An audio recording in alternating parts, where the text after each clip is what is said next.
Ah, a Knight of the Seven Kingdoms, the long-awaited, or should I say another long-awaited Game of Thrones spiritual successor, which, like House of the Dragon, is set many thousands or millions of years or whatever before Game of Thrones. I don't bloody know. I'm no Game of Thrones nerd or scholar. I haven't even read the books. I'm just a casual TV viewer who bloody heck enjoyed the original Game of Thrones. And now that a follow up to the bloody brilliant Game of Thrones is here, I thought I might as well give this a shot, seeing as how Landman is over for now. Oh, and I forgot, kind of almost a job at this point for me to review this shit, so hit like and subscribe if you want to review the channel. The opening scene of A Knight of the Seven Kingdoms introduces us to Sir Duncan the Dunk the Tall, who is played by 6'5" towering Irish actor Peter Claffey, who does a compellingly good job as Sir Duncan the Drunk the Tall. Ha ha ha ha, heck of a fitting name. He plays well a tall and drunken guy who walks around with 3 horses and a bloody big sword. Not to mention he also has a brooding voice, which of course, in this fucked up world of Westeros, a brooding voice is necessary if you want to improve your chances of survival. Anyway, in the first scene we are introduced to Sir Duncan the Drunken, who is cutting a monologue to his horses, before the classic Game of Thrones music revs up once again, and then abruptly cuts off before it even really starts. And we return to our protagonist, Sir Duncan, taking a literal shit, which is literally the most disgusting thing I've ever seen on TV. Anyway, it is apparent from this scene that A Knight of the Seven Kingdoms seems to be a show that is almost a parody of Game of Thrones. There are several satirical scenes in this pilot that were eerily similar to Monty Python. Now, I doubt that this series is going to be some sort of comedic series, but judging from this pilot, it's clear that this new Game of Thrones spin-off series is going off into its own semi-satirical niche direction, rather than strictly continuing the established serious tone of the dark political family drama of the original Game of Thrones. Whether that sounds like a good or bad thing is to your personal preference.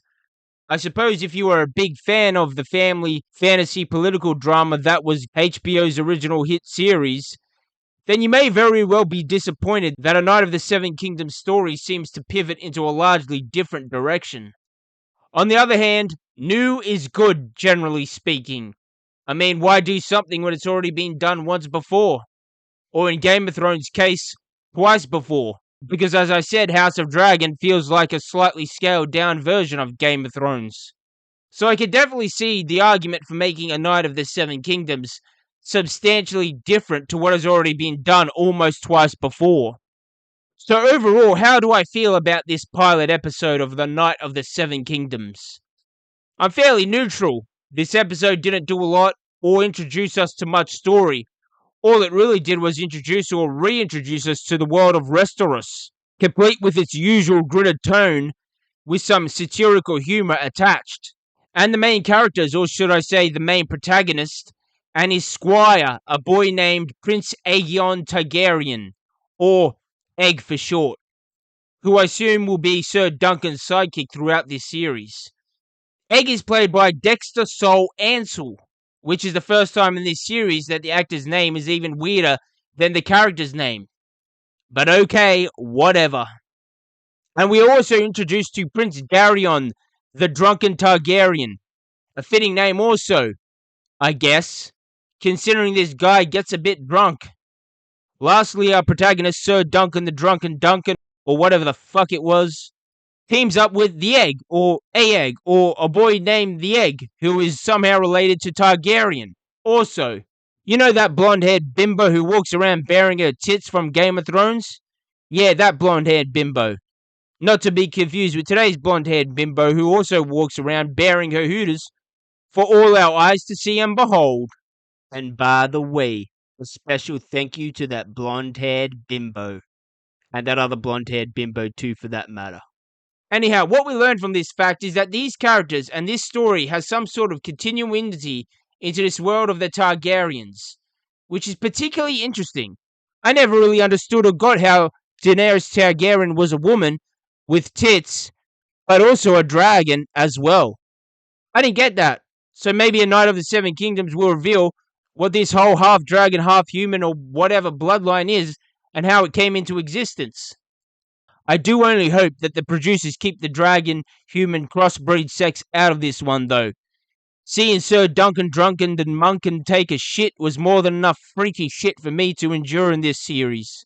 The pilot overall was disappointing, in the sense that pilots like Game of Thrones, Euphoria, Mayor of Kingstown, Fargo, and True Detective were big with full-on drama, and contained a story that hooked you rather than just introduce you to some characters. Though in A Knight of the Seven Kingdoms, nothing really happens. It just seems to serve as an introduction to the main character, Sir Duncan the Drunken the Tor, and his squire, Egg, or whatever the F his name was. The pilot of Game of Thrones Season 1 introduced us to a dense story full of characters, many of which would become the most important characters in the series. And that pilot finished with a major cliffhanger that made you want to watch more. And as I said, in comparison, Knight of the Seven Kingdoms, literally nothing noteworthy happens.